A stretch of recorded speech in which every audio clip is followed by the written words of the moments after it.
Ndiwe kana mukomana pa TV. Uri seko mukomana? Unonzani iwe? Unonzani? Aiwa, una munhu asina surname. Unonzi mukana washe chii?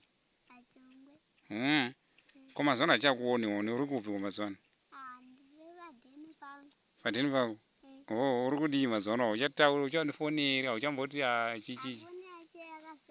Yakazara ipi? Oh. Saka pa uri kuita nezvei mazuva ano?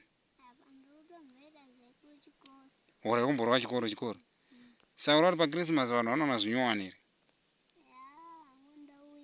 Oh, womboshutira vanhu muchinyowani. Oh. Ko chaiye kuti dhedhi takasangana kupo kwachitira ku? Tasa ku TV ka vanhu vachiona munhu wacho. Kwamurewa. Alright. Kwamurewa munhu here kana kuti kwamurewa.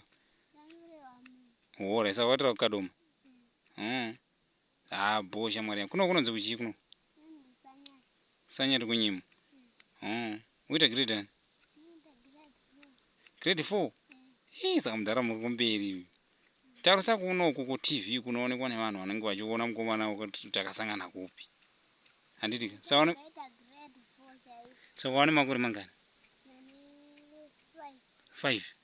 Hey, wachova. Saka wagona kufudza mombe. Aiwa, tiri kutasura paucho. Saka uri tinyorera mamwe madhirama here manyowani? Wakanyora rimwe ronzi chii? Ko rimwe racho? Saka une madhirama akawanda.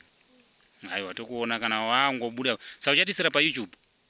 Alright. Saka chipimorosa wakomana shamwari dzako. Dzite bye bye timu rangu. Alright, iri bho.